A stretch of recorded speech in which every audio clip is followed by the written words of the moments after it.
you, Jesus, for the price you paid.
Me, oh my great Redeemer, pilgrim through this barren land. When I'm desperate and needy, Jesus, lead me by your hand. Let your Spirit ever with me be the compass on my way. I will trust you through the darkness. You will not lead me astray. Christ before me, Christ behind me, Christ within me every day. Be my path and prize forever. Jesus, guide me all the way.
Lead me onward into Zion, to the home I've yet to see.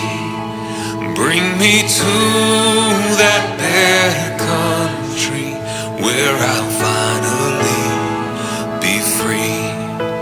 When I'm near the shores of Jordan, bid my anxious fears subside. For I know your hand will keep me till I'm safe on Canaan's side. Christ before me, Christ behind me, Christ within me every day. Be my path and price forever. Jesus guide me all the way. Christ before me, Christ behind me, Christ within me every day. Be my path and price forever. Jesus guide me all the way. Jesus guide me all the way.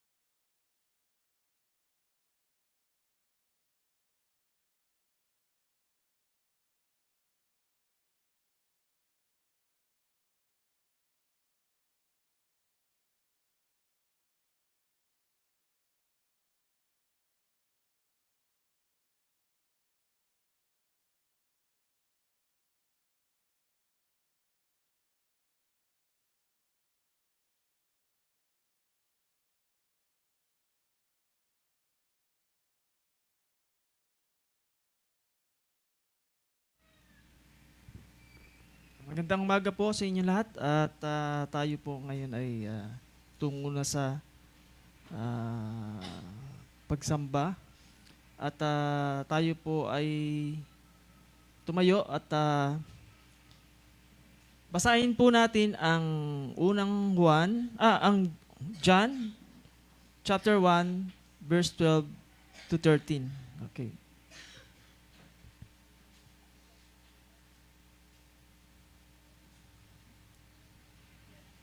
Kung atin po natagpuan, atin pong sabay-sabay na basahin.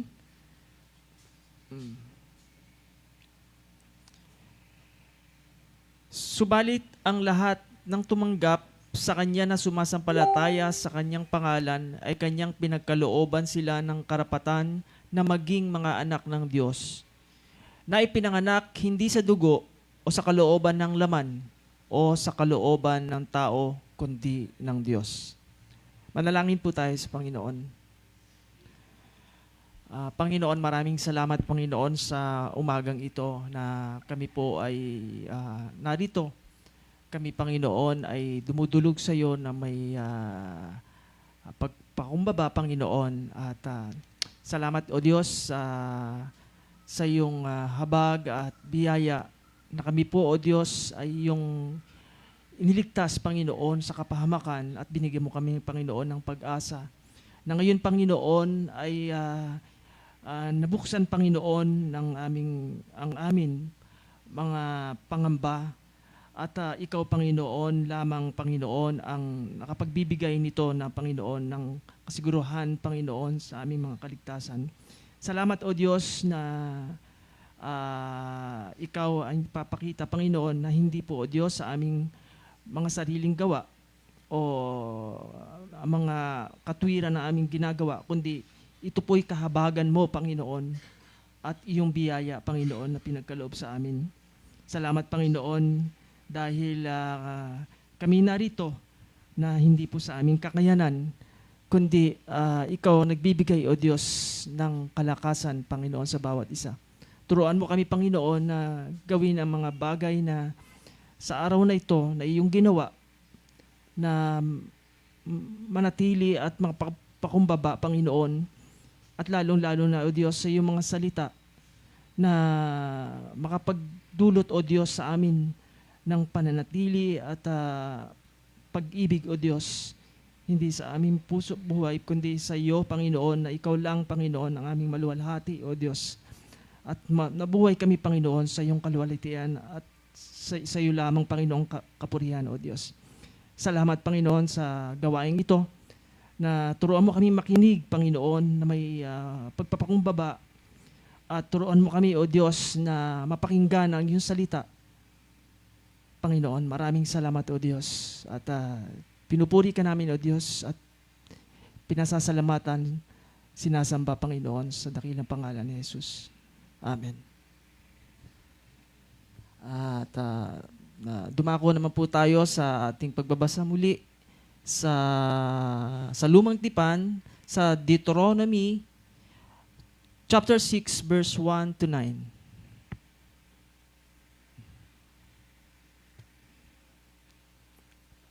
Chapter 6, Deuteronomy chapter 6 verse 1 to 9. Ang dakilang utos. Ngayon, ito ang utos, mga tuntunin at mga batas na inuutos sa akin ng Panginoon ninyong Diyos na ituro sa inyo upang inyong magawa ang mga ito sa lupaing inyong paroroonan upang angkinin. Upang ikaw ay matakot sa Panginoon mong Diyos na iyong ingatan ang lahat niyang mga tuntunin at ang kanyang mga utos na aking inutos sa iyo at sa iyong anak at sa anak ng iyong anak sa lahat ng araw ng iyong buhay at upang ang iyong mga araw ay humaba. Kaya't pakinggan mo, O Israel, at iyong gawin upang lahat ay maging mabuti sa iyo at upang kayo'y lalo pang dumami. Na gaya ng ipinangako sa iyo ng Panginoon, ng Diyos ng iyong mga ninuno sa lupaing dinadaluyan ng gatas at pulot. Pakinggan mo, O Israel, ang Panginoong nating Diyos ay isang Panginoon. At iibigin mo ang Panginoon mong Diyos ng iyong buong puso at ng iyong buong kaluluwa at ng iyong buong lakas. Ang mga salitang ito na aking inuutos sa iyo sa araw na ito ay ilalagay mo sa iyong puso. Amen. Basahin din po natin ang sa Bagong Tipan, ang Marcos chapter 7 verse 14 to 23.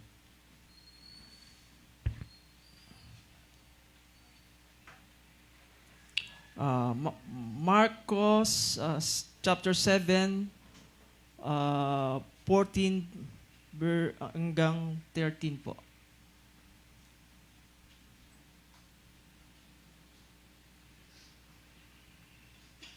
(14 to 23 po. Okay. Sabay-sabay po natin basahin. Muli niyang pinalapit ang maraming tao at sinabi sa kanila, "Makinig kayong lahat sa akin at inyong unawain. Walang anumang nasa labas ng tao na pagpasok sa kanya ay nakapagpaparumi sa kanya, kundi ang mga bagay na lumalabas sa tao ang nakapagpaparumi sa tao. Kung ang sino man ang may pandinig na ipandirinig ay makinig." Nang iwan niya ang maraming tao at pumasok siya sa bahay, tinanong siya sa kanyang mga alagad tungkol sa talinhaga. Sinabi niya sa kanila, "Kayo rin ba ay hindi nakakaunawa? Hindi ba ninyo nalalaman na anumang nasa labas na pumapasok sa tao ay hindi nakapagpaparumi sa kanya? Sapagkat hindi ito pumapasok sa kanyang puso, kundi sa tiyan. At ito'y inilalabas sa tapunan ng dumi. Sa ganito'y nililinis niya ang lahat ng pagkain." Sinabi pa niya, ang lumalabas tao ay nakapagpaparumi sa tao. Sapagkat mula sa loob, mula sa puso ng tao, lumalabas ang masasamang pag-iisip, pakikiapid, pagnanakaw, pagpaslang. Ang pangangalunya, kasakiman, kasamaan, pandaraya, kahalayan, pagkainggit, paninang puri, kapalaluan at kahangalan. Ang lahat ng masasamang bagay na ito ay sa loob nagmumula at nakapagpaparumi sa tao. Amen.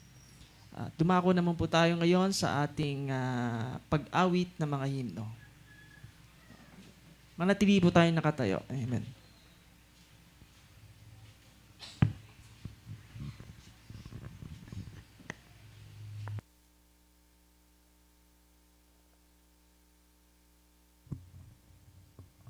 Praise.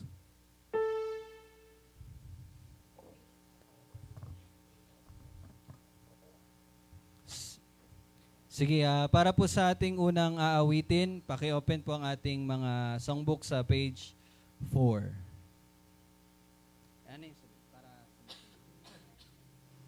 Okay, una po page 4, pangalawa page 10, pangatlo page 13. Tama? 4, 10, 13. Una po sa page 4.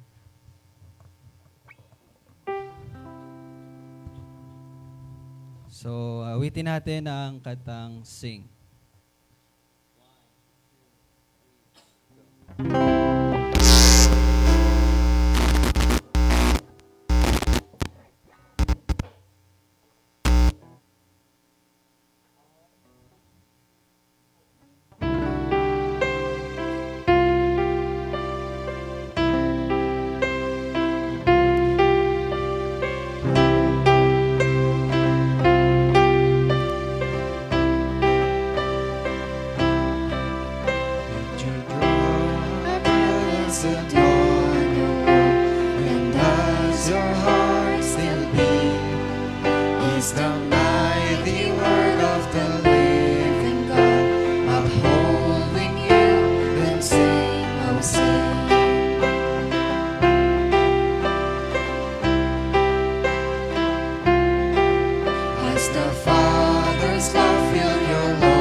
So, we will continue to sing to God. Punta po tayo sa page 10.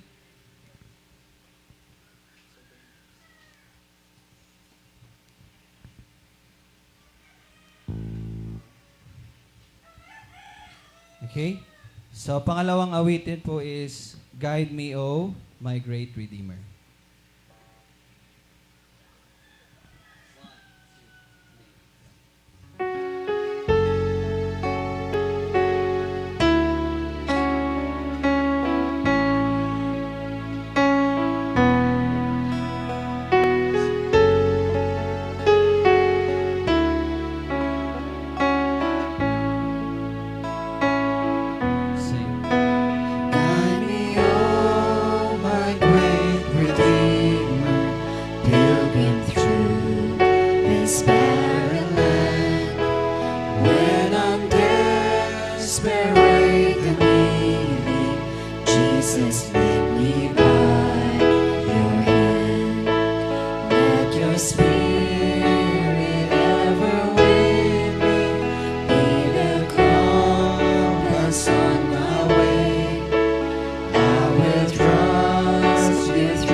let's go to page 13. We will sing We Receive.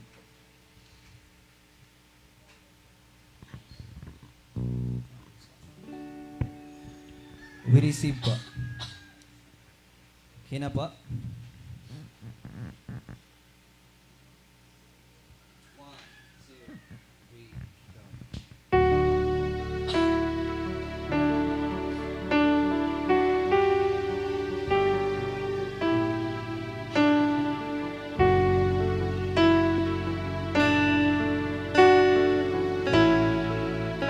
Sing verse 1.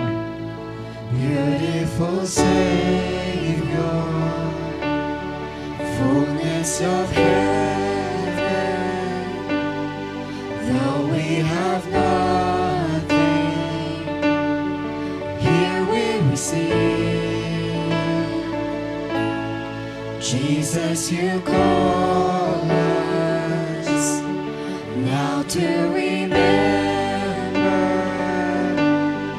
you were the offering for all who believe. You laid your life on the table, broken like bread, put out like wine. We sing, what a wonderful Savior, Jesus our King. All that you give we receive.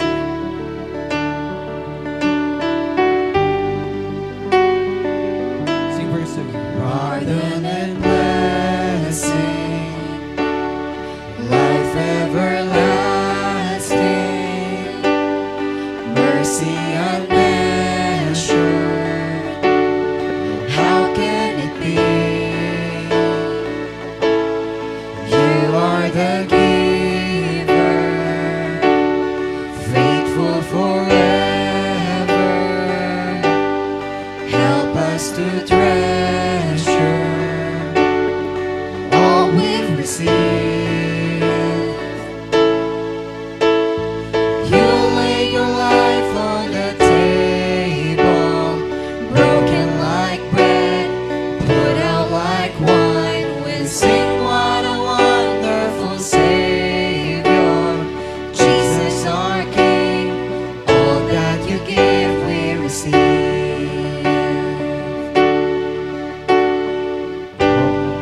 For the price you paid, we pour out our praises. For this piece of grace we thank you, Jesus. For the price you paid, we pour out our praises. For this piece of grace we thank you, Jesus. For the price you paid, we pour out our praises. For this piece of grace we thank you, Jesus. You lay your life on the table, broken like bread, put out like wine. We sing, what a wonderful Savior, Jesus our King. How we adore you, for you lay your life on the table, broken like bread, put out like wine. We sing, what a wonderful Savior, Jesus our King. All that you give we receive.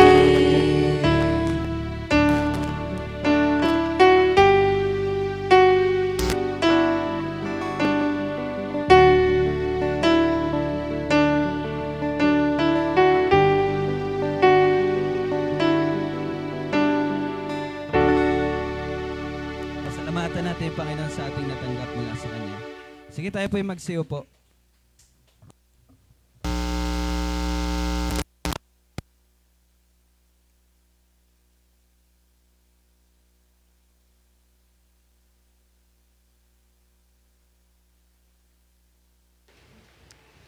Gitara.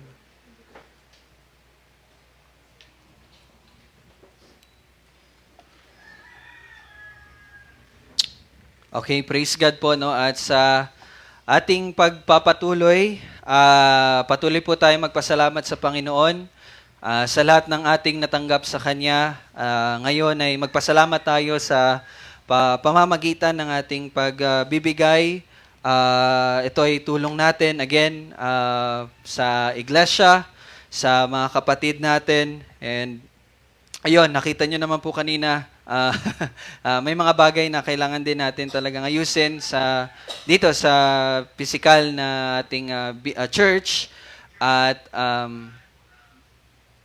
okay, nakakonect pala. Pakiconnect ulit.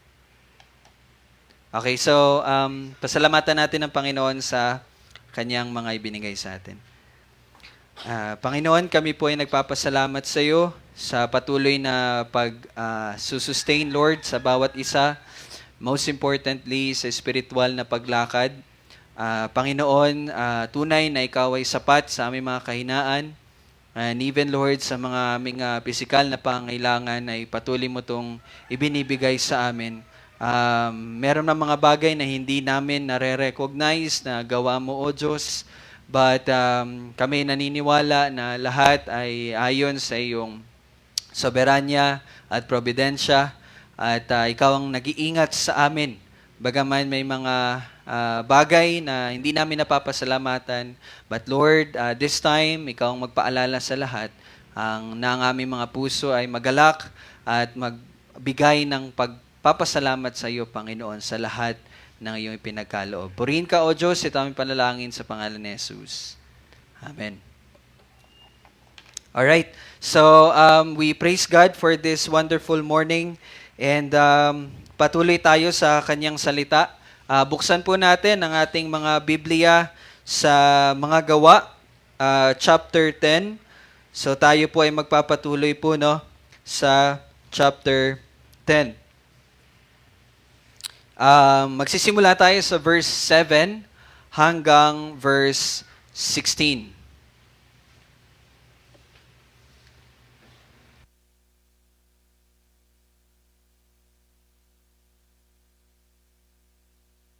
Okay, habang hinahanap nyo po ang Acts 10, verse 7 to 16, sa mga natapos na, paki-ready rin po ang inyong mga Biblia sa Deuteronomy at sa Leviticus. Okay?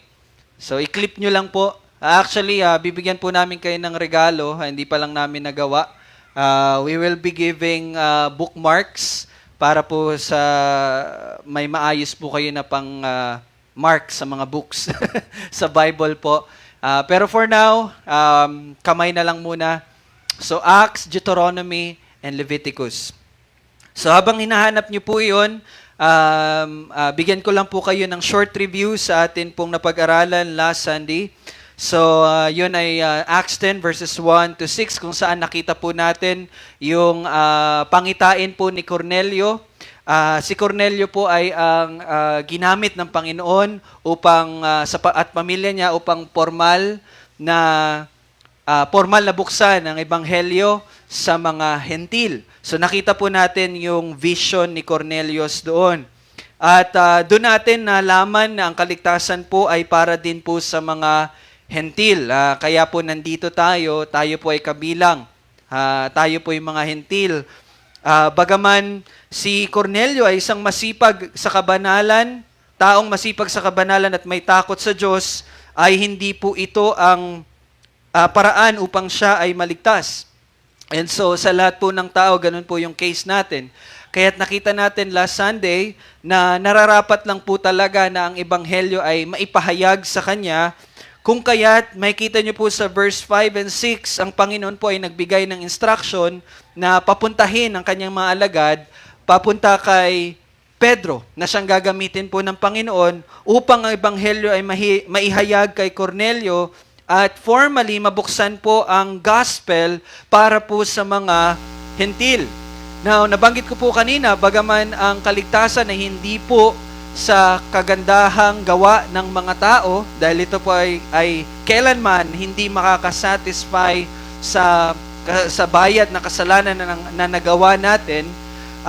Pero sana natandaan nyo po last Sunday na binigyan din po natin ng halaga ang pagpapaalala sa bawat isa na tayo ay naligtas na sa pamagitan ng ating Panginoong Hesus at nararapat lamang po ng ating buhay ang ating buhay bilang mananampalataya ay nasasangkapang lubos sa lahat ng mga gawang mabuti. Hindi po para tayo ay maligtas, kundi bilang mga bagong nilikha at binigyan na ng bagong puso ng Panginoon, tayo po ay may kalayaan na gawin ang kalooban ng Diyos. Okay? So, ngayon magpapatuloy po tayo sa verse 7 hanggang verse 16. So, I would like to request each and every one of you to stand sa ating pagbabasa po ng salita ng Panginoon.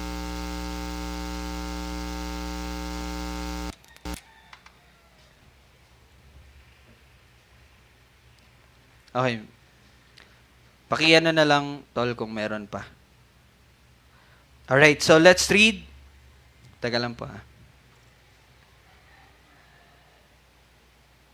Hello? Ayan, okay na po. Wala na? Okay na. Sige, let's read from verse 7. Nang umalis na ang anghel na kumausap sa kanya, tinawag niya ang dalawa sa kanyang mga alila at ang isang tapat na kawal mula sa mga naglilingkod sa kanya. Pagkatapos may salaysay ang lahat ng mga bagay sa kanila, sila'y isinugo niya sa Jopa. Nang sumunod na araw, nang may oras na ika-6, samantalang sila'y naglalakbay at malapit na sa lunsod, si Pedro ay umakyat sa itaas ng bahay upang manalangin. Siya'y nagutom at nagnais kumain. Subalit, samantalang inihahanda nila ito, nawalan siya ng malay. At nakita niyang bumukas ang langit na may isang bagay na bumababa, tulad ng isang malapad na kumot na ibinababa sa lupa na nakabitin sa 4 na sulok. Naroon ang lahat ng uri ng mga hayop na may 4 na paa at ang mga gumagapang sa lupa at ang mga ibon sa himpapawid. Dumating sa kanya ang isang tinig, "Tumindig ka, Pedro. Magkatay ka at kumain." Subalit sinabi ni Pedro, "Hindi maaari, Panginoon, sapagkat kailanmay hindi ako kumain ng anumang bagay na marumi at karumal-dumal." Muling dumating sa kanya ang tinig sa ikalawang pagkakataon, "Ang nilinis ng Diyos ay huwag mong ituring na marumi." Ito'y nangyari ng 3 ulit at ang bagay ay agad binatak pataas sa langit. Manalangin tayo. Panginoon, patuloy mo kaming kahabagan at kaawaan. Sa pamagitan ng Espiritu Santo, ako po'y nananalangin ng pagliliwanag ng iyong salita sa mga puso at isipan ng bawat isa na makakarinig nito. Naway ito'y tumimo sa aming puso, pagbulay-bulayan namin, maging kagalakan ng bawat mananampalataya at tumupad sa mga bagay na iyong iuutos ayon sa iyong salita. Palakasin mo kami, Panginoon.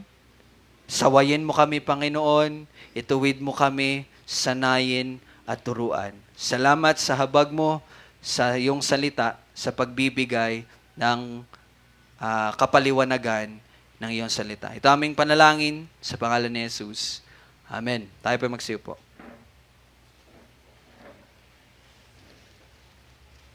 So,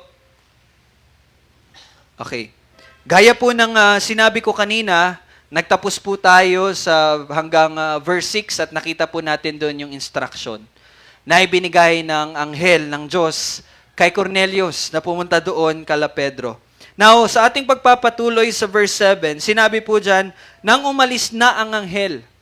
Okay? Nang umalis na ang anghel. Now, dapat po natin maunawaan na sa sulat po, sa kasulatan ng Panginoon, itong phrase na nang umalis is very specific.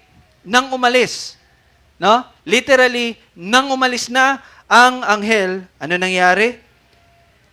tinawag niya ang dalawa sa kanyang mga alila at ang isang tapat na kawal mula sa mga naglilingkod sa kanya. Now, ito pong salitang nang umalis is nagbibigay sa atin ng pagpapatunay na si Cornelio sa isang tao na masipag sa kabanalan.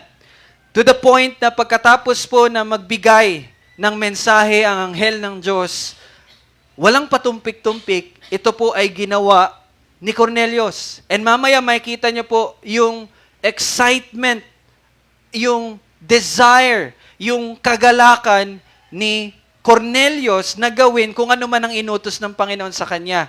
At sana makita natin na dapat bawat isa sa atin na mananampalataya ay ganun din ang maging tugon sa bawat pagkakataon na tayo ay nakakarinig ng salita ng Diyos and kung meron man itong mga binibigay na commandments sa bawat isa sa atin.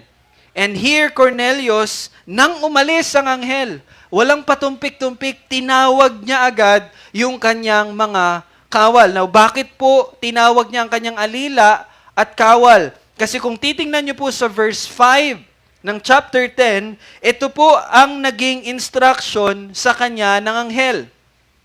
So, Cornelius ay nagbibigay ng kumbaga, focus sa pakikinig sa instruction ng Panginoon sa pamagitan ng anghel. At yun talaga ay kanyang sinunod. Now, sinabi dyan sa verse 5, ngayon magsugo ka ng mga tao sa Joppa at ipatawag mo ang isang Simon na tinatawag na Pedro. We will focus on this part. Ngayon magsugo ka ng mga tao. So, hindi siya bagkus kanyang maybe relative, kanyang mga alagad. And dito po sa verse 7, nakita natin na ang kanyang pinili or sinugo ay ang kanyang mga alila, dalawang kanyang alila at isang kawal na tapat sa kanya. Now, ito yung bagay na dapat po nating matutunan bago tayo pumunta talaga doon sa pangitain ni Pedro. Okay? And very timely po ito na paalala sa bawat isa sa atin. Now, bakit po ang kanyang alila? Bakit po ang kanyang kawal? Bakit hindi kanyang pamilya ang kanyang sinugo? And this is a very important na situation. Di ba ba? Imagine, ang Panginoon ay nangusap sa iyo sa pamagitan ng isang anghel.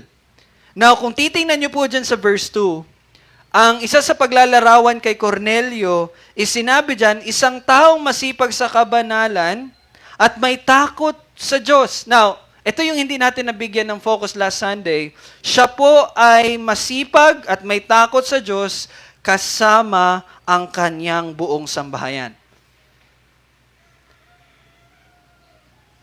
Kasama ang kanyang buong sambahayan. And yesterday, pinag-uusapan natin at isa sa naging prayer item natin is sana maibalik po yung family worship. And paalalahanan tayo na ang family ay backbone ng church. And look at Cornelius. Isang taong hindi pa, bagamat hindi niya pakilala ang Panginoong Jesus, he understood. Naunawaan niya. Si Cornelius ay isang tunay na masipag sa kabanalan. Now, kapag nababasa po natin yung paglalarawan na masipag sa kabanalan, hindi po ibig sabihin na to na siya ay nananampalataya sa Panginoong Yesus. At kung makikita nyo, hindi pa niya kilala ang Panginoong Yesus, di po ba? But kapag nababasa po nating isang taong masipag sa kabanalan, ibig sabihin po nun, sinusunod talaga yung kautusan. Now, dito natin makikita, naunawaan niya talaga, nag-grasp niya yung utos ng Panginoon na mababasa natin ngayon sa Deuteronomy chapter 6. That's why, sabi ko kanina, ihanda niyo po yung Deuteronomy. Let's go to chapter 6 ng Deuteronomeo.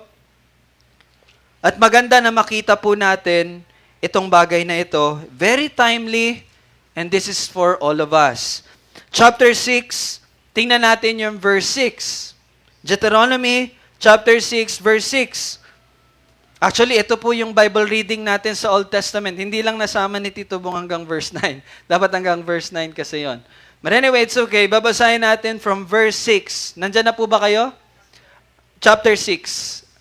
Deuteronomy chapter 6, verse 6. Basahin po natin.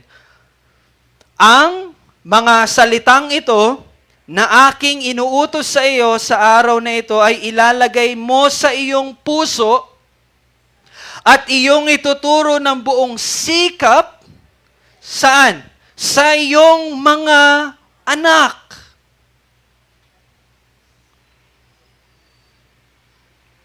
Sa iyong mga anak. At iyong sasabihin sa kanila, sino yung kanila? Mga anak. Ulitin ko po, mga anak.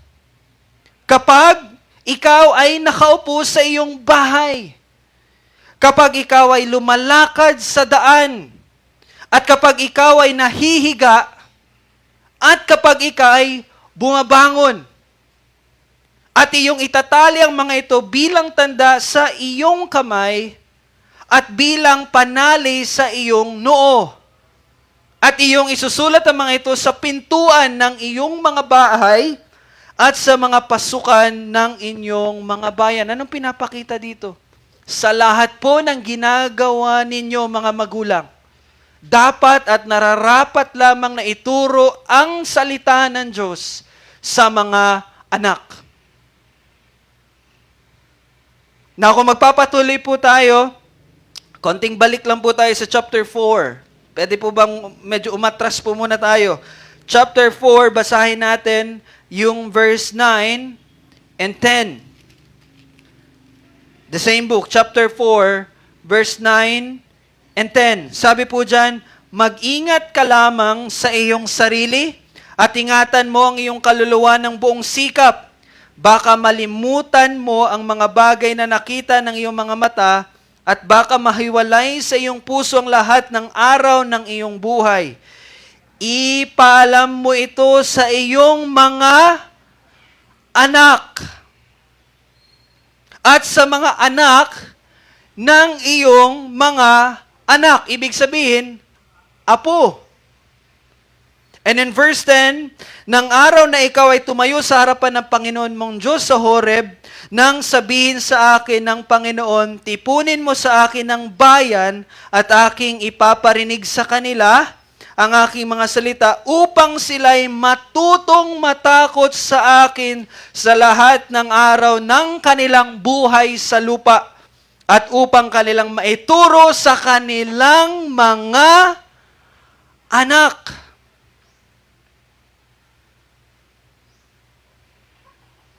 Now, alam niyo po ba bakit ang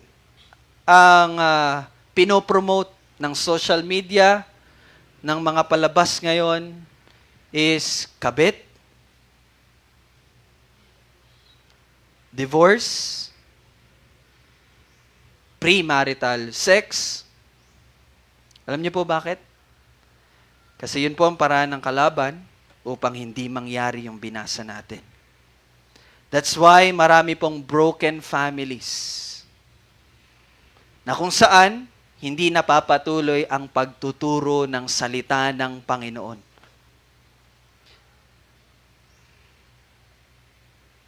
Kaya napakahalaga sa isang iglesia na maging matibay ang isang pamilya. At naunawaan na yun, kahit nang hindi mga mananampalataya. Anong basic unit ng society? Family. Doon nagsisimula sa pamilya. At iyon ang patuloy na sinisira ng sistema ng kadiliman at ng mundo. And hindi lang yan.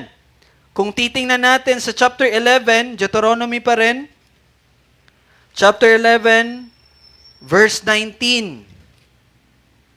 Okay? Chapter 11, verse 19.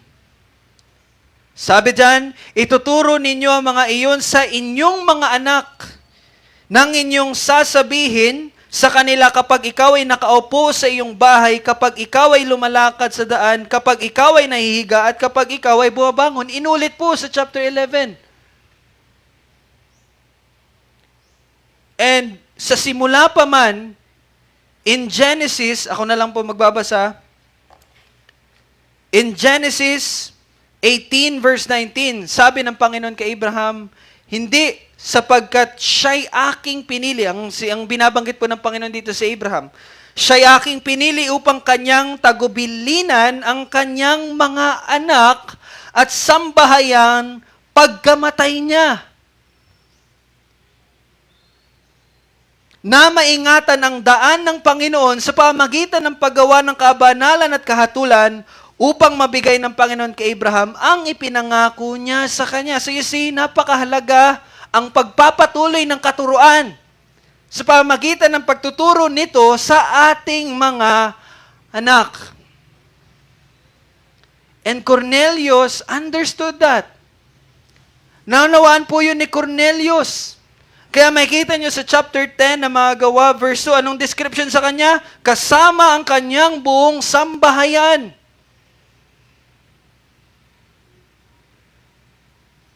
And kaya makikita natin sa verse 7, meron siyang tapat na kawal. Now, when we say tapat na kawal, not only as a person to person, but even sa belief na meron si Cornelius, ay yun din ang ginagawa ng kanyang kawal. So in other words, itong alipin at kawal ni Cornelius na kanyang tinawag ay mga tao din na na masipag sa kabanalan at may takot sa Diyos. Hindi lang po si Cornelius. Pero paano yun nangyari? Kasi ginamit ni Cornelius yung kanyang posisyon upang maituro ito sa kanyang mga kawal. At nakakalungkot, ewan ko, kanina naisip ko lang, merong isang tao na palagi naming nakakasama sa galaan, kasama ang pamilya, and we often make fun of him, jokes of him, pero hindi ko man lang siya nasabihan personally. Kasi nakasama naman siya sa Lord's Day natin. Pero hindi ko siya nakausap ng masinsinan patungkol sa kaligtasan. Kaya kanina habang naliligo ako, sabi ko, ano, bakit hindi ko yun nagawa? Sa lahat ng tao na pwede niya makasama, kami dapat ang nagsasabi sa kanya patungkol sa Panginoong Jesus. Pero bakit hindi ko yun nagawa? Pero here, Cornelius, hindi niya ginawang joke yung tao niya. Bagkus, tinuruan sila, inakay sila na maniwala sa iisang Diyos. At hindi na sumamba sa mga Diyos-Diyosan. Bakit po? Kasi binigyan niyang halaga ang salita ng Diyos.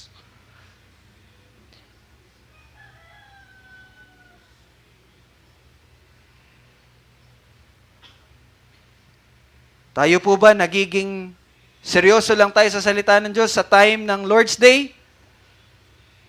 Sa time ng Bible study at pagkatapos nun, wala na. Hindi na natin iniisip ang salita ng Diyos.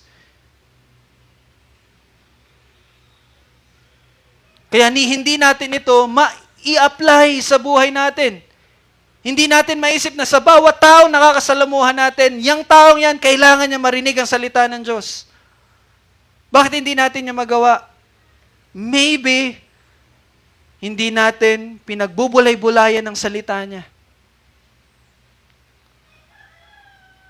Pero dito makikita niyo po, no? Si Cornelius ay isang taong masipag sa kabanalan. Sana maging pagsaway ito sa atin at maging encouragement ito sa atin na i-revive natin yung family worship. At kung meron man tayong mga tao na nakakasalamuha na close to us, tanda natin they need to hear the gospel. No? So kasama ni Cornelio ang kanyang sambahayan. Now, ito pong salitang sambahayan sa Greek word ay hindi lang po ito literally na yung biological na pamilya. Hindi lang po anak, asawa, kapatid, but kasama din po dito yung mga alagad. No? Ang mga sundalo, for your information, si Cornelio po ay isang leader. Siya ay tinatawag nga na centurion. Di po ba?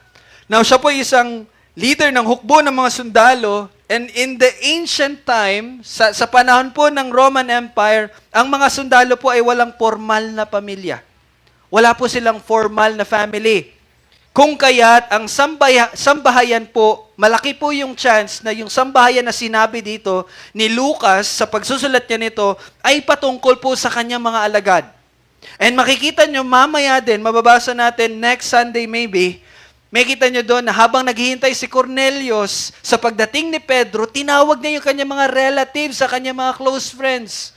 So doon pa lang makikita mo talaga na naunawaan ni Cornelius na ang salita ng Diyos ay dapat marinig hindi lang na kanyang sarili, pati na rin yung mga tao na kanyang kilala.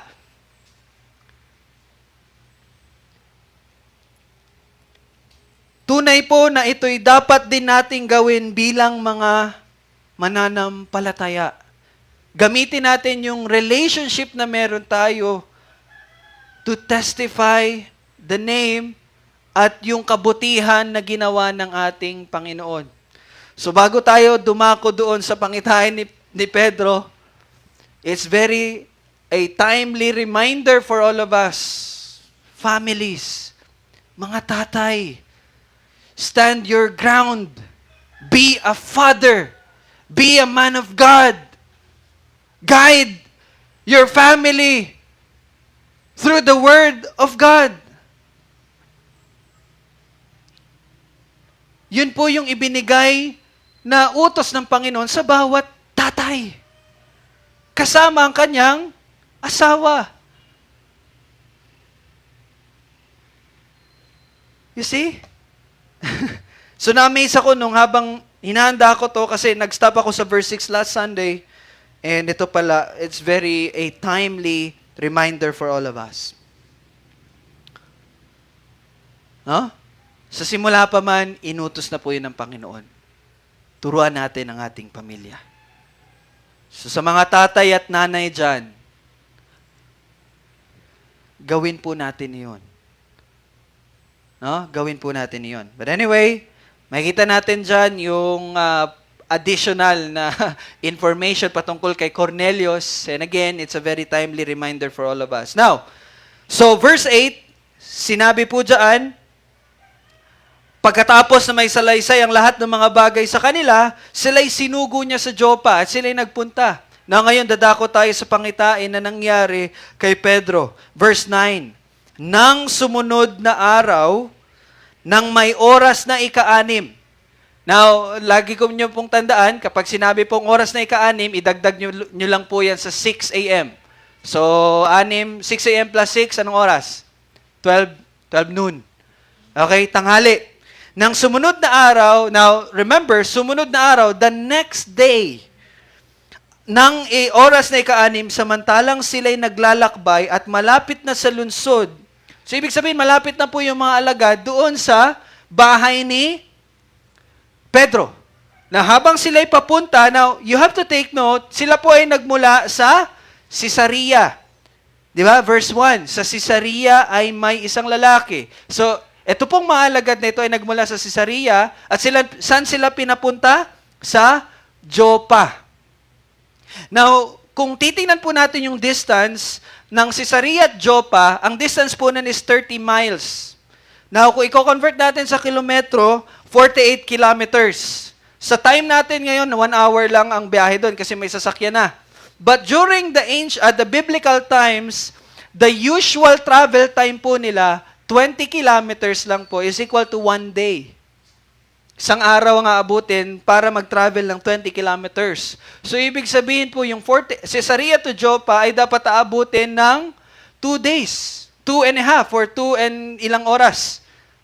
Pero, kung matatandaan nyo po, si Cornelius ay nananalangin sa ika-9 na oras. Ibig sabihin, 3 p.m. Pero dumating sila sa Joppa, kinabukasan ng 12 noon.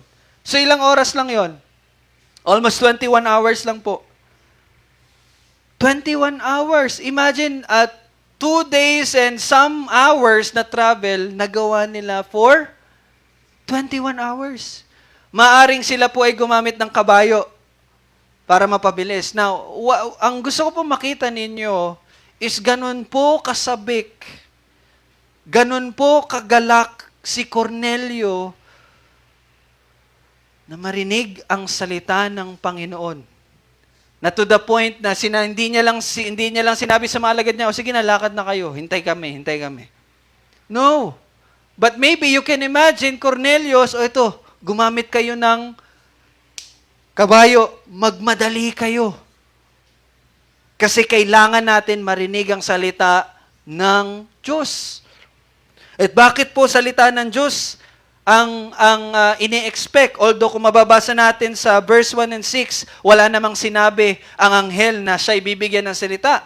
Pero kung titingnan po natin sa verse 33 ng chapter 10, doon po kinuwento ni Cornelius. Sabi niya kay Pedro in verse 33, kaya't agad kitang pinasundo. Anong salita? Agad. Kaya't agad kitang ipinasundo at mabuti ang ginawa mo na naparito ka. Ngayon kaming lahat ay naririto sa harapan ng Diyos upang pakinggan ang lahat ng mga bagay na ipinag-utos sa iyo ng Panginoon. Ganun po ka-excited si Cornelio sa salita ng Diyos. Walang patumpik-tumpik. Walang katamaran.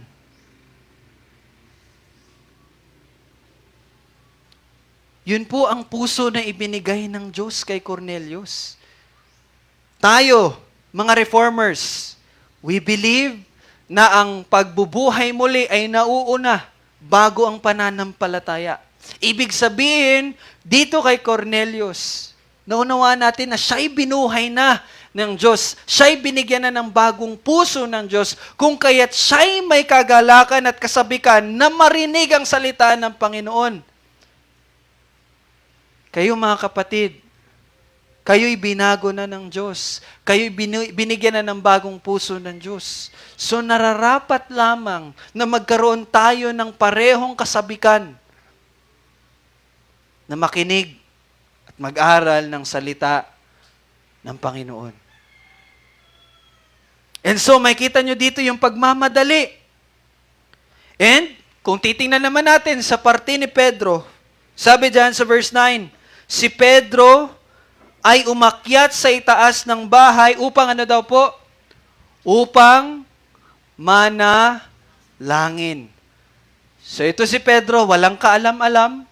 Walang kaalam-alam na may kinausap na pala ang Panginoon at may papunta na pala sa kanya. Anong ginagawa ni Pedro? Nanalangin. Yes, anong ginagawa niya? Namumuhay lamang siya bilang isang normal na Kristiyano. Now, binibigyan ko po ito ng halaga, yung salitang normal na Kristiyano, para maparating po sa bawat isa sa atin na ang pananalangin ay hindi po requirement, but ang pananalangin ay kusa sa atin na mga mananampalataya. And I remember a very good analogy. Sinabi, I think it is Dr. R.C. Sproul. Sabi niya, ang pananalangin ay parang yung isang baby na lumabas sa nanay niya. Pagkalabas niya, hindi na po siya inutusan na huminga. But the baby itself, pagkalabas, humihinga na po. Ibig sabihin, ang paghinga is a normal thing sa isang taong buhay, sa isang taong ipinanganak. Hindi mo utusan, uy, manalangin ka, uy, huminga ka. And prayer is our spiritual breathing. Ang pananalangin po ay our spiritual breathing. Paghinga natin. So, ibig sabihin ng pananalangin must be a normal thing para sa bawat isang mananampalataya. And kahapon, in the few weeks ago, nakita natin na tayo, bawat isa sa atin, we confess. Naging tamad tayo. naging cold sa pananalangin. And here, Pedro, just living a normal Christian life. 12 noon, pumunta sa itaas, nananalangin. Now, baka isipin nyo, sobrang init naman nun. Grabe naman penitensya ni Pedro. Now, during this biblical times, hindi po mainit sa itaas ng bahay ng mga Hudyo. Ito sa bahay nila. Kasi, hindi ko lang po na sinulat, basta meron silang something sa bahay nila na kung saan hindi nagiging masyadong mainit. Minsan nga daw, mas mainit pa sa loob. So, yun nabasa ko po. No? So, again, Pedro ay namumuhay lamang bilang isang normal na Kristiyano. So, again, it's a reminder for us, tayo po'y maging tapat sa ating pananalangin. Huminga po tayo.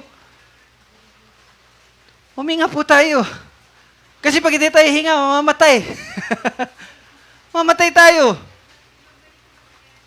Hinga po tayo. Manalangin po tayo. Now, in verse 10, siya'y nagutom at nagnais kumain. Subalit, samantalang inihanda nila ito, nawalan siya ng malay. So again, verse 10, ito naman, normal na tao. Nagutom, alas 12. Siyempre, magugutom ka. Di ba? Una, normal Christian living. Ngayon, normal living. Nagugutom, alas 12 ng tanghaling tapat. Pero, sa ganitong sitwasyon, kikilos ng Panginoon sa paggawa ng kanyang pagliligtas. Gagamitin niya po yung pagkagutom ni Pedro. Yes, funny it may seem. Pero gagamitin ng Panginoon yung pagkagutom ni Pedro upang turuan siya ng isang manghang katotohanan. Ano yon? Let's read verse 11 to 13. Sabi diyan sa 11 to 13, at nakita niyang bumukas ang langit. Di ba? Gutom na siya, naghahanda ng pagkain, tapos biglang nawala siya ng malay. At nakita niyang bumukas ang langit at may isang bagay na bumababa, tulad ng isang malapad na kumot na ibinababa sa lupa na nakabitin sa 4 na sulok. So you can imagine, no? Parang merong kurtina. Gumanon. And in verse 12, naroroon ang lahat ng uri ng mga hayop na may 4 na paa. At ang mga gumagapang sa lupa at ang mga ibon sa himpapawid. And verse 13, dumating sa kanya isang tinig. So may narinig siyang tinig pagkatapos nung kanya nakita. At anong sinabi? Tumindig ka, Pedro, magkatay ka at kumain. Galing, no? Timing. Biruin mo, gutom ka, makita ka ng iba't ibang hayop. Wow! Pili ka lang. Eat all you can. Kumuha ka, magkatay ka, kumain ka, eat all you can. Hindi po nagbigay yung tinig na narinig ni Pedro ng certain instruction. Basta, ang instruction lang, magkatay ka at kumain. That's it. And para sa atin na nagbabasa nito ngayon, there's nothing wrong. Di ba? Thank you. Ano kayang masarap dyan? No?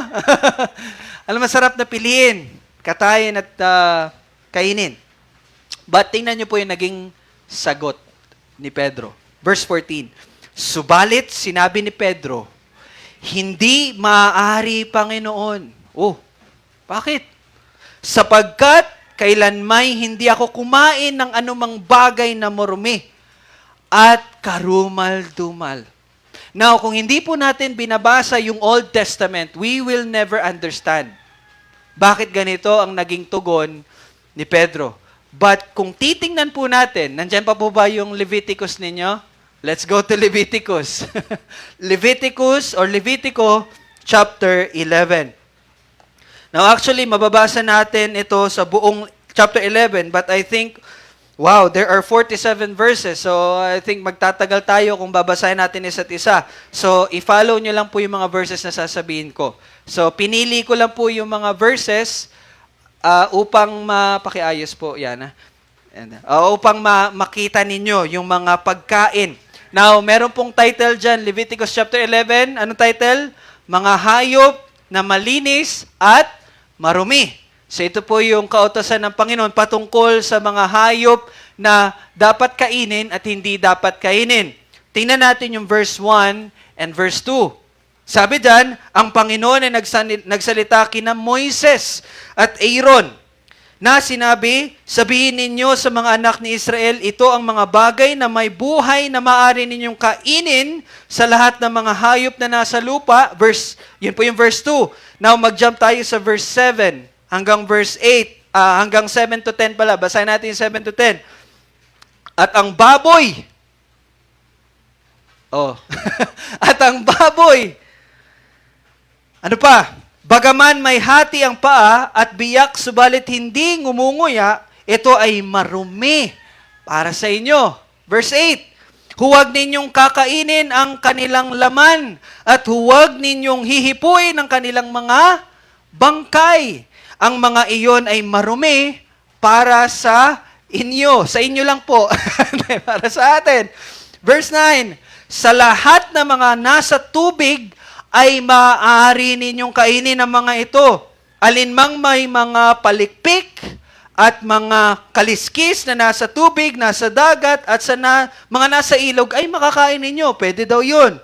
Subalit, alinmang walang mga palikpik at mga kaliskis sa mga nasa dagat, nasa ilog, at sa alinmang mga gumagalaw sa mga nasa tubig, at sa lahat na may buhay sa tubig ay marumi para sa inyo. Ano po example niyan? Hipon, crabs, lobster. Yun po yung mga example na marumi para sa atin. Okay, patuloy tayo. Verse 13. Ito, medyo mabilisan lang po ha.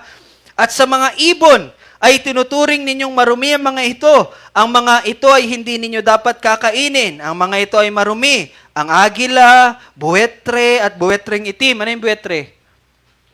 Uwak, yes. Uwak. Ang lawin, limbas, ayon sa kanyang uri. Bawat uwak, ayon sa kanyang uri. Ang avestrus, ang paggabing lawin. Aulata to, no? At ang lawing dagat, ayon sa kanyang uri. Ang maliliit na kwago, kwago pala yun. Somormuho, at ang malalaking kwago. Ang puting kwago, pelikano, at ang buwitre. At ang lahat ng uri ng tagak, ang kabag, at ang paniki. Kung nakakain na ako ng paniki nung pumunta kami ng dinagat po. Okay? Verse 20. Lahat ng kulisap na may pakpak na lumalakad sa apat na paa ay marumi para sa inyo. Now, pagpatuloy natin, kasama pala verse 21. Gayon maya mga ito'y maaari ninyong kainin sa lahat ng may pakpak na umuusad na may apat na paa, na may mga hita sa itaas na mga paa at ginagamit upang makalundag sa lupa. Tingnan nyo po, ano yung pwede nyo kainin? Nilang kainin pala. Mula sa kanila ay makain ninyo mga ito, ang balang. Ano ba yung balang? Hindi tikbalang, no? Balang ayon sa kanyang uri, ang kuliglig ayon sa kanyang uri, ang tipaklong ayon sa kanyang uri. Verse 23, subalit ang iba pang kulisap na may pakpak na may apat na paa ay marumi para sa inyo. No? Pero ngayon, di ba, nabaliktad na. Yung mga bagay na marumi na nasabi dito, yung mga kinakain natin, yung mga bagay na pwedeng kainin, hindi natin kinakain ngayon. Mga iho sa atin sa panahon natin ngayon, di ba? But anyway, sige lang, makikita natin mamaya bakit may ganyan. Verse 29 hanggang 30, at ang mga ito'y marumi para sa inyo, sa mga umusad sa ibabaw ng lupa, ang bubuwit, ang daga, at ang bayawak ayon sa kanyang uri, ang mga tuko, buwaya, butiki, bubuli, at mga hunyango. Hunyango, sorry. Verse 45 hanggang verse 47. Sapagkat ako, ang Panginoon, na naglabas sa inyo mula sa lupain ng Ehipto upang maging inyong Diyos, kayo nga'y magpakabanal sapagkat ako'y banal. Ito ang batas tungkol sa hayop, sa ibon, at sa lahat ng mga buhay na gumagalaw na nasa tubig, at sa lahat ng nilikha na umuusad sa ibabaw ng lupa, upang bigyan ng pagkakaiba ang marumi at ang malinis, at ang may buhay na maaaring kainin, at ang may buhay na hindi maaaring kainin. So yun po yung kabuuan ng chapter 11. Na bakit po natin iyon binasa? So, upang makita po ninyo yung dahilan bakit naging ganun po ang tugon ni Pedro. Kasi sa kasulatan, yung tinatawag natin na Old Testament, nakasulat po doon na hindi po nararapat na kainin yung mga ganong hayop. Pero makita nyo po sa verse 13, binasa natin sa 11 to 13 ng Acts 10, di ba? Wala pong sinabi na bawal to, but ang sinabi sa kanya, kumuha ka at kumain. At siguro nakita nyo yung mga maruruming, yun, nakita niya siguro yung baboy, no? Yan siguro yung una-una niya nakita. Sabi niya, hindi ako kumakain ng marumi. At hindi pa ako kumain ng marumi at karumal-dumal. And you know what? This is a very important commandment sa mga Hudyo. Kung matatandaan niyo po sa Book of Daniel, sino yung nakapagbasa na ng Daniel? Di ba? Nung nabihag ang mga Israelita sa Babylonia, tapos tinrain po yung mga bata na mga Israelita, etong si Daniel, nagsabi siya, yes, susunod po ako, makikinig po ako sa lecture ninyo, pero hindi po ako kakain ng mga pagkain na inihanda ng hari. Why? Kasi yun nga po, no? Iyon ay utos sa kanila. May mga pagkain na hindi dapat nila kainin. And even po sa Ezekiel, sinabi rin po ni Ezekiel yan. But kanina, nabanggit po natin sa Sunday School, natatandaan niyo po yung Maccabees. Okay, let me give you a short history about po sa Maccabees. Ano ba yung Maccabees? Sino ba si Maccabees? Si Maccabees po ay isa pong Hudyo. Isa po siyang anak ng isang Jewish priest. Now, yung time po ng pagkatapos po ni Malakay, nung namatay na po si Malakay, the last prophet ng Old Testament, meron po tinatawag na intertestamental period. Ano yung intertestamental period? Yun po yung gitna ng Old Testament at ng New Testament. Kasi hindi naman niya sunod, di ba? May time po na Old Testament, wala pa yung New Testament. Yun po yung tinatawag na intertestamental period na may nangyari po. Sa time po na yon, nung namatay na si Malakay at namatay na rin po si Alexander the Great, kilala nyo naman po yung pangalang Alexander the Great, di po ba? Siya po yung hari ng Roman Empire, and nung namatay siya, hinati niya po yung empire sa apat. Now, meron pong dalawa na nag-away. Si Ptolemy, tsaka si Seleucus. Si Ptolemy po ay siya yung humawak sa Egypt. Si Seleucus naman ay humawak sa Syria.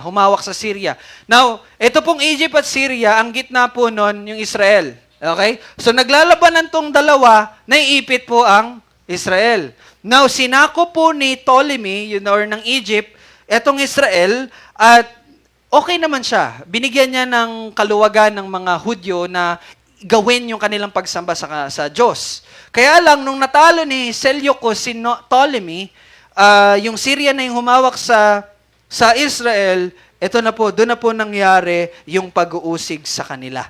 Hindi na po pinayagan ng mga Hudyo sa kanilang pagsamba sa Diyos. Now, nung naupo po sa Seleucid Empire, si Antiochus, hindi po siya Antukin, si Antiochus IV, ang pinalangalan niya sa kanyang sarili ay Antiochus Epiphanes. Ang ibig sabihin po nun is God manifest. Ganun po niya itinataas yung kanyang sarili. No? Na nagbigay siya ng title sa kanyang sarili, I am the God manifest. No? Ganun parang gusto niyang iparating, kaya pinalitan niya yung pangalan niya. Siya po ay nag-usig sa mga Hudyo at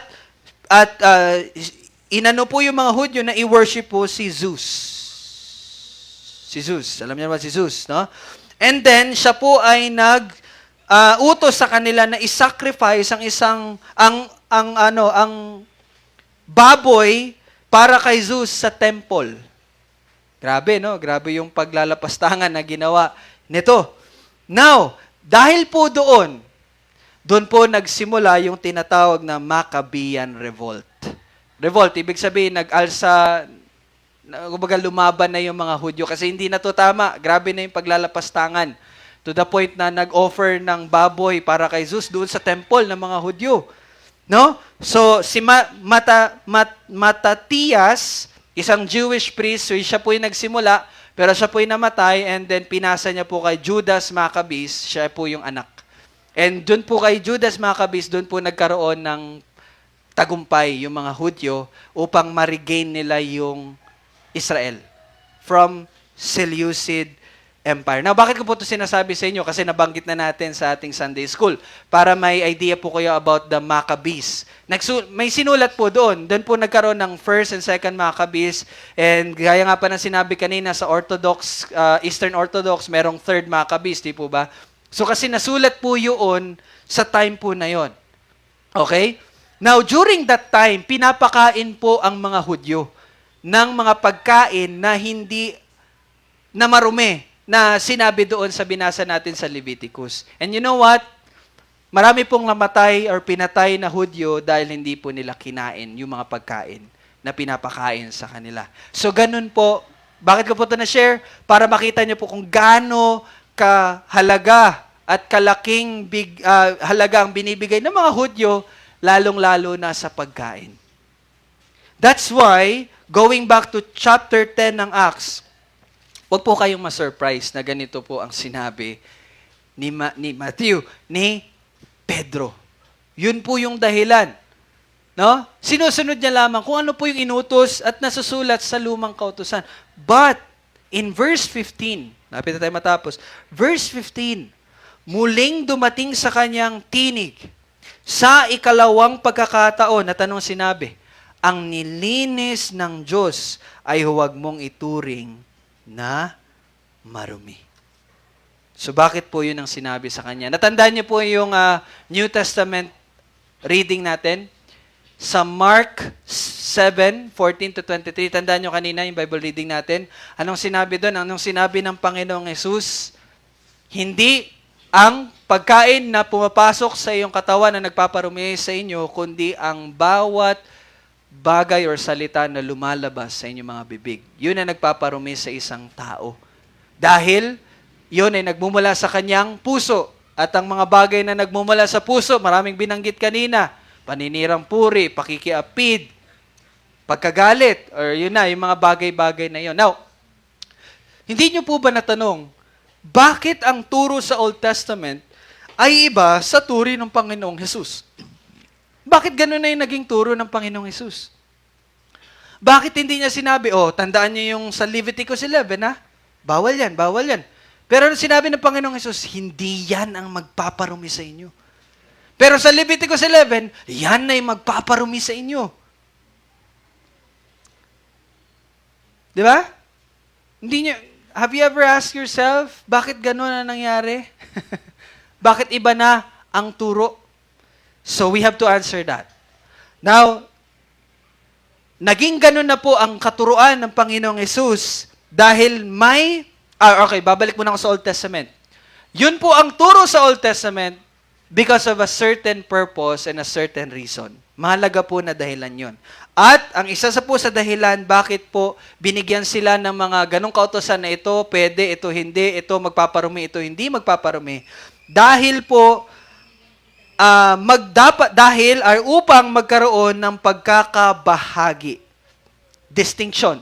Para magkaroon ng pagkakabahagi ang Hudyo mula sa mga Hentil. Yun po yung isa sa purpose nun. Dahil ito, mapapakita nila yung pagkakaiba nila or pagkakabahagi nila sa mga Hentil sa pamagitan ng pamumuhay na hindi ayon sa ipinapamuhay ng mga Hentil.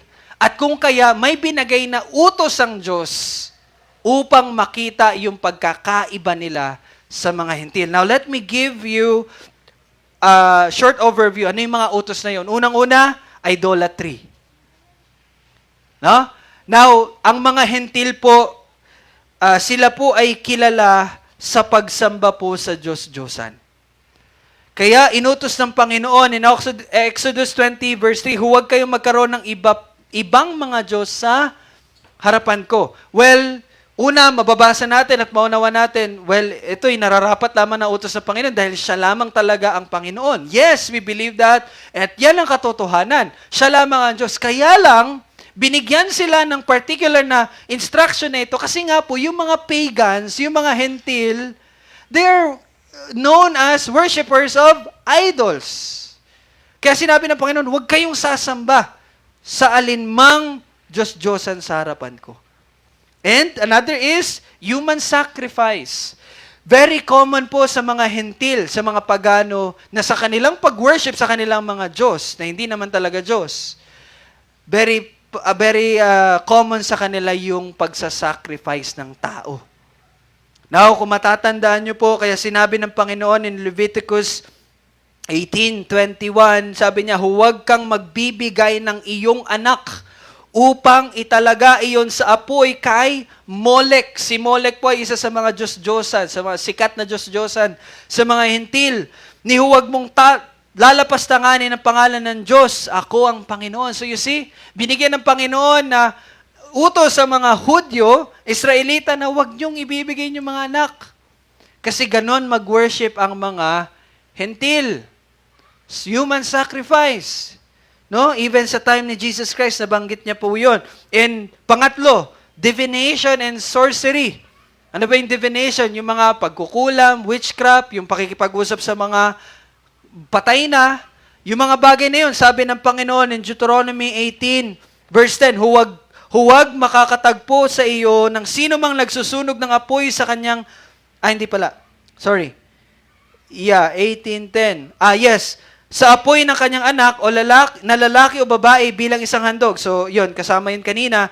Nang manghuhula o manggagaway o engkantador o mangkukulam. So, di ba? Binigyan sila ng instruction, walang dapat mga ganun sa inyo. Kasi that is a pagan worship. Yan ang worship ng mga hentil.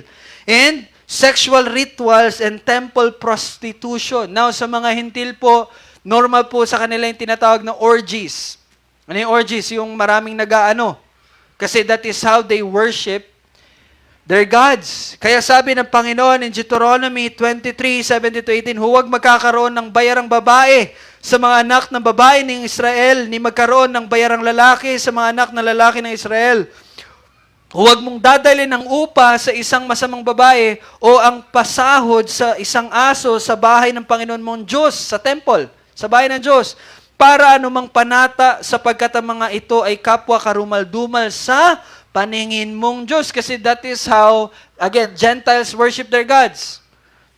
And lastly, isa pa, tattoo. In Leviticus 19:28, huwag ninyong hihiwain ang inyong laman dahil sa namatay, ni huwag kayong maglalagay ng tattoo na tanda sa inyong sarili. Ako ang inyong Panginoon. Bakit sila binigyan ng ganong instruction?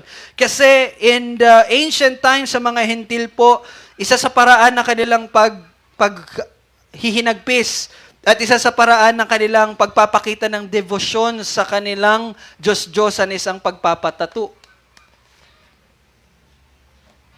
See?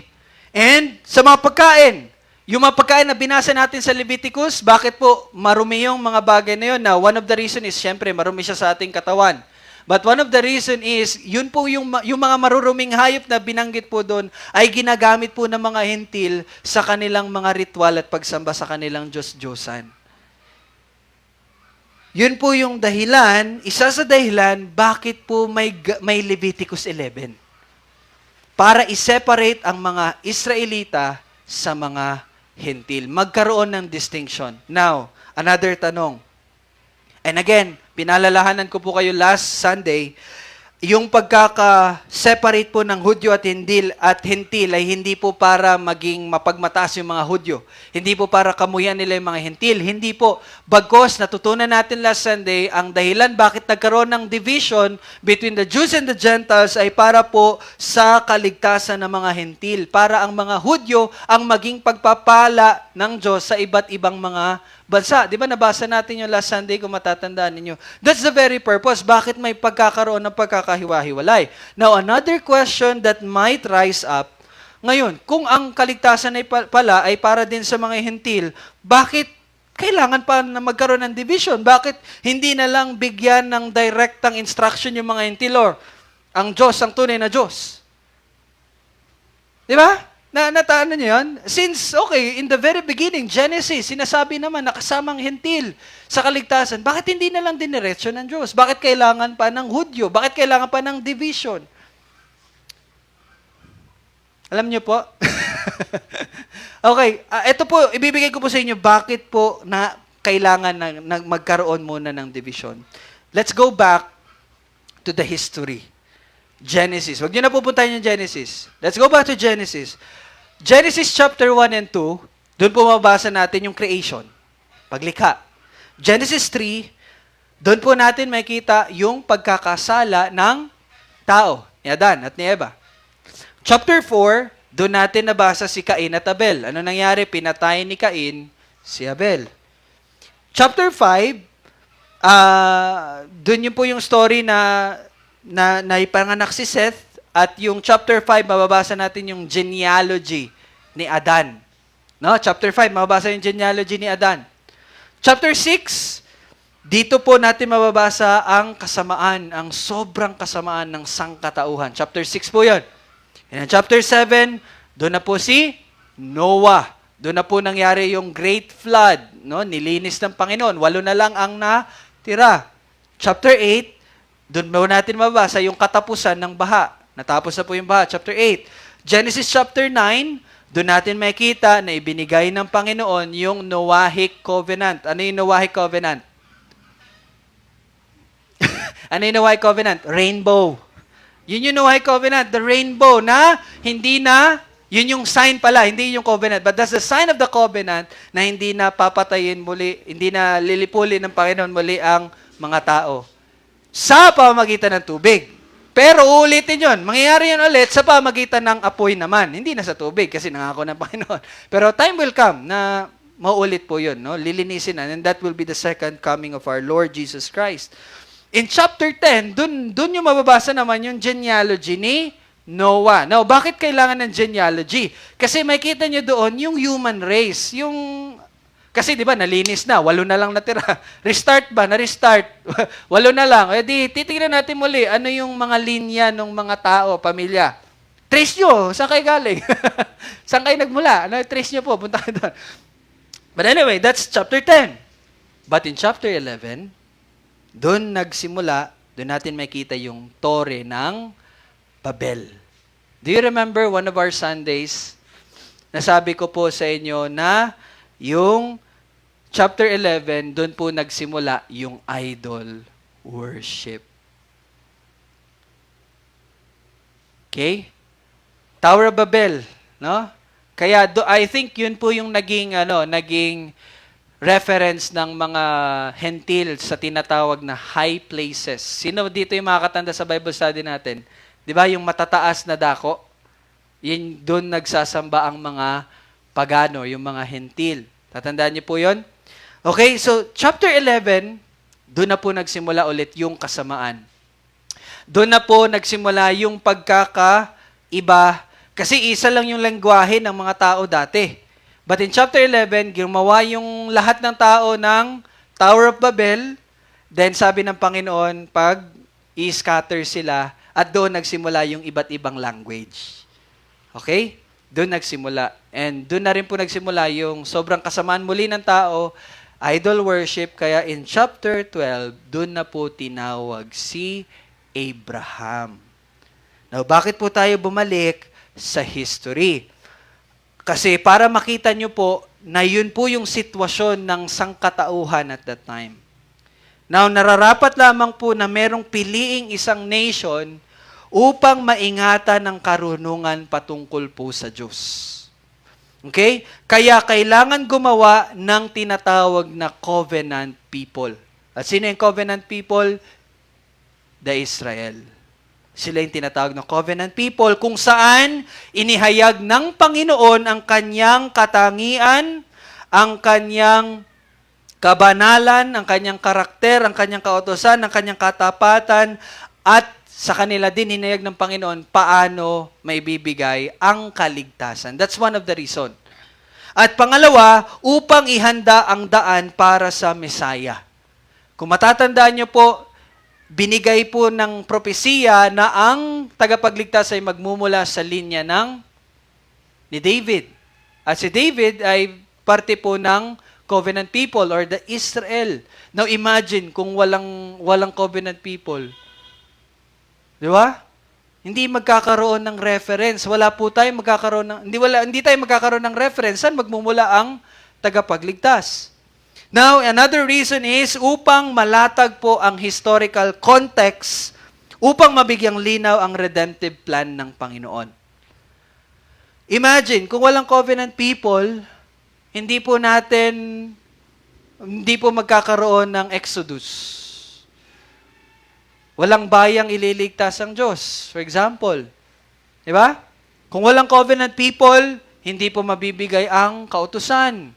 Kung walang covenant people, wala pong prophetic tradition. Ano yung mga tradisyon na prophetic? Yun, yung Pasko. Di ba? Yung pag-celebrate ng Pasko. That's a prophetic tradition. So you see, mahalaga po na nagkaroon ng covenant people para magkaroon tayo ng historical context na kung saan magbibigay linaw sa atin ng pagliligtas ng Panginoon. And another reason, upang maihayag ang kasamaan ng tao at malaman ang pangailangan ng kaligtasan. So, paano po nangyari na naihayag ang kasamaan ng tao sa pamagitan ng pagkakaroon ng division between the Jews and the Gentiles? Kasi nga po, ang Jews ay ang mga pinili. Di ba? So, ibig sabihin, maihahayag ng mga Hudyo na ang kaligtasan ay nandito dahil nandito ang tunay na Diyos tunay na Diyos. At yun ay ang Diyos ng Israel. So, napakahalaga po na magkaroon ng pagkakabahagi. And the last, number 5, reason, upang ipakita ang soberanya ng Panginoon sa pagliligtas. Israel is an example of God's election. Di ba? Pinakita doon yung soberanya ng Panginoon sa pagliligtas. Now, let me read to you Deuteronomy chapter 7, verse 7 to 8, para makita nyo po. Sinabi ng Panginoon, kayo'y inibig at pinili ng Panginoon, sabi ng propeta sa mga Israelita, kayo'y inibig at pinili ng Panginoon, hindi dahil sa kayo'y mas marami kaysa alinmang bayan. Okay, hindi yun yung dahilan. Bakit ang Israel ang pinili ng Diyos? Hindi. Sapagkat kayo ang pinakaunti, sapagkat kayo ang pinakaunti sa lahat ng tao, hindi dahil marami, hindi dahil kaunti kayo. Hindi yun ang dahilan, kundi dahil iniibig kayo ng Panginoon. At Kanyang tinutupad ang pangako na Kanyang ipinangako sa inyong mga ninuno. Okay? So pinili sila hindi dahil sa anumang dahilan, pinili sila dahil sa pag-ibig. And we reformers believe na tayo ay naligtas dahil tayo ay unang inibig ng Diyos. So you see, meron po tayong reference sa lahat ng mga bagay na nangyayari patungkol sa kaligtasan. And lastly, the last reason, upang pag-isahin ang lahat ng tao kay Kristo. So yun yung dahilan, upang ang pagkakaisa ay maisagawa sa pamagitan ni Kristo. Now, sa ating malapit na pagtatapos, let's open our Bible in Ephesians. In Ephesians chapter 2, verse 14 to 16, sabi po dyan, sapagkat siya ang ating kapayapaan, na Kanyang pinag-isa ang dalawa, at sa pamagitan ng Kanyang laman ay ginaba ang gitnang pader ng alitang humahati. You see? At ano yung pader ng alitang humahati? Law. Okay? Di ba law? Sabi ko nga po kanina binigay ang kautusan upang magkaroon ng pagkakahati. Pero the law was abolished through Christ. So, nung na-abolish yung law, na-abolish na din yung pagkaka-divide ng Hudyo at ng mga Hentil. See? In verse 15, Kanyang pinawalang bisa ang kautusan. You see? Verse 15, very clear. Kautosang mga batas sa mga mga lituntunin upang siya ay lumalang sa kanyang sarili ng ng isang bagong tao. Kapalit ng dalawa, sa gayoy gumagawa ng kapayapaan. Very clear. In verse 16, at Kanyang papagkasunduin ang dalawa sa isang katawan sa Diyos sa pamagitan ng krus, na sa pamagitan niyon ay pinatay ang alitan. See, that's the purpose. So that they will be united in Christ. Ang kamatayan po ng ating Panginoong Hesus ang siyang naging pagsasakatuparan ng lahat ng Old Testament law. Kaya nga 'di ba sabi ng Panginoon in Matthew 5:17, huwag ninyong isiping pumarito ako upang sirain ang kautusan o ang mga propeta. Pumarito ako hindi upang sirain, kundi upang tuparin ang mga ito. And that's a very important statement from our Lord Jesus Christ. Na-fulfill niya na ang law, kung kaya't, since na-fulfill niya na ang law, na-abolish na yung lumang tipan. And then, since na-abolish na, ano nangyari? Meron ng bagong tipan. See? Kaya may bagong tipan. Kasi na-fulfilled na yung lumang tipan. Hindi po yun in-next ni Lord. Kasi that's very important. Doon natin nakita yung kabanalan ng Panginoon. At yun ang finulfill ng Panginoong Yesus. Kaya yung kabanalan na yun ay isinalin sa atin. And so, narito na yung bagong tipan. At ano yung bagong tipan na yon? Let me read to you Hebrews 8:6-13. Makinig na lang po kayo. Ephesians na po kayo kasi babasahin natin yan mamaya ulit. Hebrews 8, malapit na tayo matapos. Hebrews 8:6-13. Subalit ngayon nagtamo si Kristo ng ministeryong higit na marangal, yamang sila'y tagapamagitan sa isang higit na mabuting tipan. You see, isang higit na mabuting tipan na pinagtibay sa higit na mabubuting pangako. So the new covenant has a better promises than the older one. Than the old one.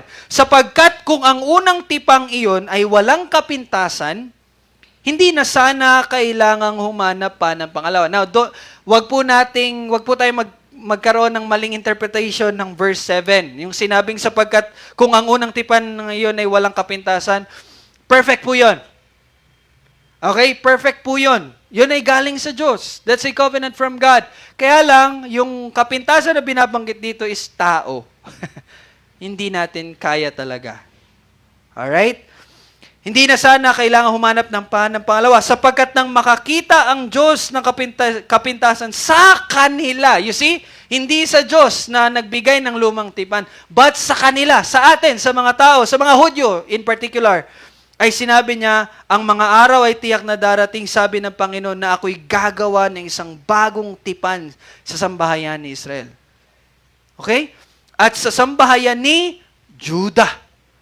Doon ang galing ang Panginoong Yesus. Hindi ayon sa tipang aking ginawa sa kanilang mga ninuno ng araw na hawakan ko sila sa kamay upang sila ihatid palalabas ng lupain ng Ehipto. Diba? Doon nagsimula. Paglabas sa Ehipto, doon binigay ang lumang tipan.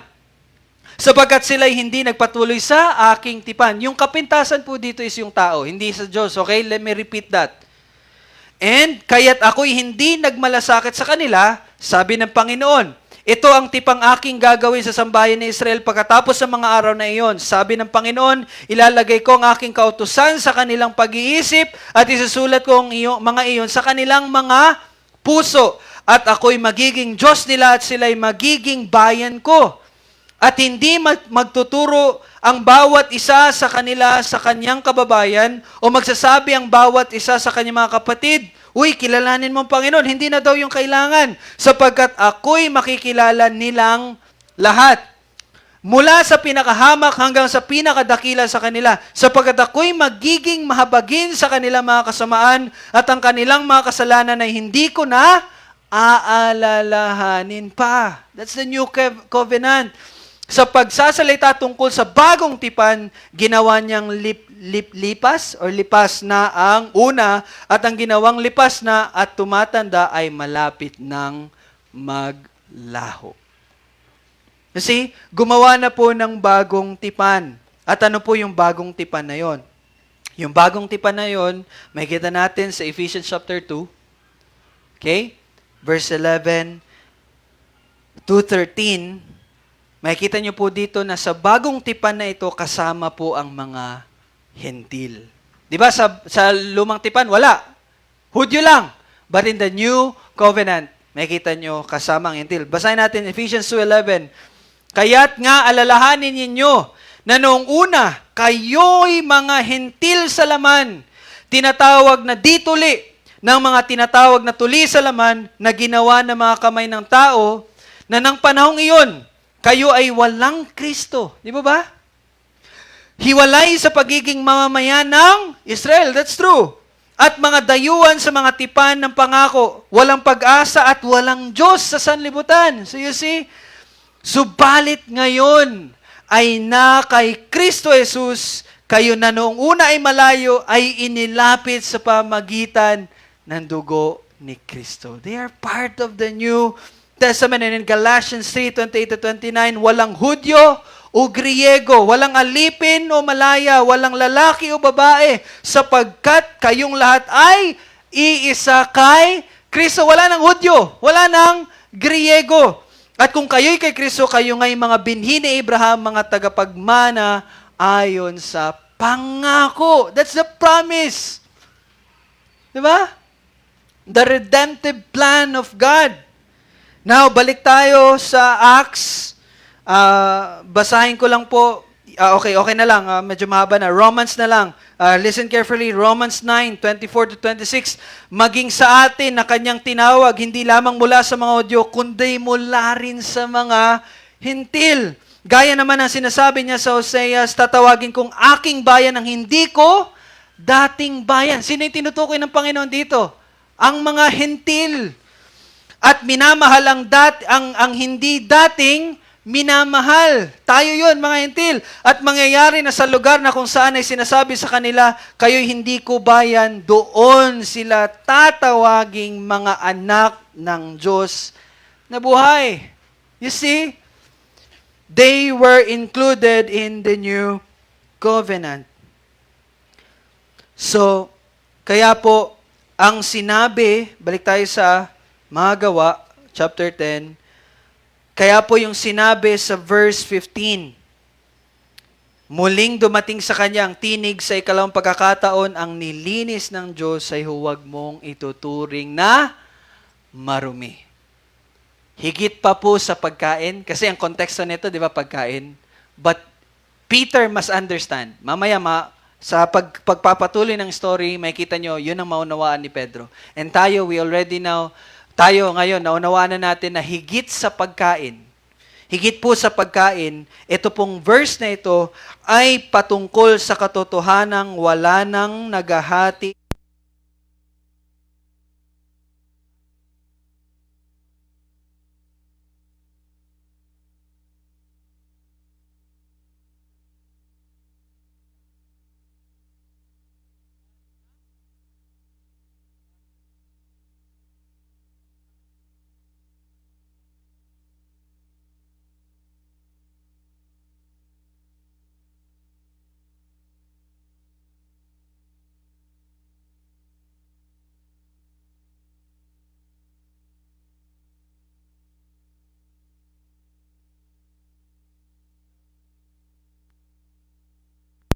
Ay, hindi na charge?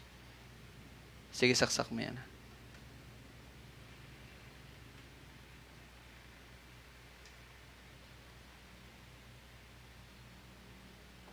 Nag-on na?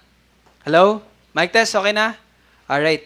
So, again, pinaulit-ulit po yun upang ipakita yung kahalagahan ng mensahe na yun. So you see, mga kapatid, purihin po natin ang Panginoon sa katapatan po ng Diyos. Mitihin natin na siya ay bigyan ng kasiyahan. Kasi now you see, in the redemptive plan of God, ikaw ay kasama sa kanyang pagliligtas. Not only the Jews, but tayo na mga Hintil na dating hindi bayan, na dating hindi minamahal, na dating hindi kasama sa kanyang sambahayan ay ngayon mga minamahal at tinatawag niyang mga anak sa sambahayan ng Diyos. So wala ka pong dapat, yes, at many times nanghihina tayo, but always remind yourself of the gospel. Remind yourself of the great plan and love of God. Sa simula pa man, nasa isipan at nasa puso ka na ng Diyos. His intention Bakit nagkaroon ng hentil at Hudyo? His intention is to save each one of us. So that's a great plan of God. At ganun din po yung nangyayari sa ating mga buhay. You see the sovereignty of God, you see the plan of God, and sa bawat buhay natin, I believe, and we believe, siyang gumagawa ng pagliligtas sa atin. Yung mga kaunting bagay po na desisyon natin, na minsan pinapahintulutan, minsan hindi, that's part of God's saving grace sa bawat isa sa atin. Praise God na nandito ka. Praise God na nagtipon-tipon tayo sa salita ng Diyos to save you. So again, ulitin po, purihin natin ang Panginoon. That's the only application that we have. Mamuhay tayo ng punong-puno ng papuri sa Panginoon at mithiin natin na mamuhay na binibigyan ng kasiyahan ang ating Panginoon. So let us pray. Panginoon, kami po ay nagpapasalamat sa iyong salita na nakita namin yung kung gaano kaganda at kung gaano ka-perpekto ang iyong inilatag na pangako at kung paano mo ito isinakatuparan at kung paano mo po isinaayos ang bawat bagay sa noon pa man ay mahalaga na upang makita namin ang napakadakilang biyaya at pag-ibig na iyong ibinigay sa bawat isa sa amin. At siya'y dumating at ipinangaral ang kapayapaan sa inyo na malalayo at kapayapaan sa mga malalapit, sapagkat sa pamagitan niya, kapwa tayong makakalapit sa isang espiritu patungo sa Ama. Kaya nga, hindi na kayo mga dayuhan at banyaga, kundi kayo'y mga kapwa mamamayan ng mga banal at mga kaanib ng sambahayan ng Diyos na itinayo sa saligang inilagay ng mga apostol at ng mga propeta na si Kristo Jesus ang batong panulok. Sa Kanya, ang buong gusali ay nakalapat na mabuti at lumalaki tungo sa pagiging isang banal na templo sa Panginoon, na sa Kanya kayo rin ay magkasamang itinayo upang maging tahanan ng Diyos na Espiritu. Ngayon, sa Kanya na makakagawa ng higit na sagana kaysa sa lahat ng ating hinihingi o niisip, ayon sa kapangyarihang gumagawa sa atin, sumakanya nawa ang kalawalatian sa Iglesia at kay Kristo Jesus sa lahat ng mga salinlahi magpakailanman. Amen at Amen. So, purihin ng Panginoon. Salamat po. Happy Lord's Day. And see you po next Sunday. God bless. Okay, wag po muna kayong umalis. Pakikat na. Short announcement lang po.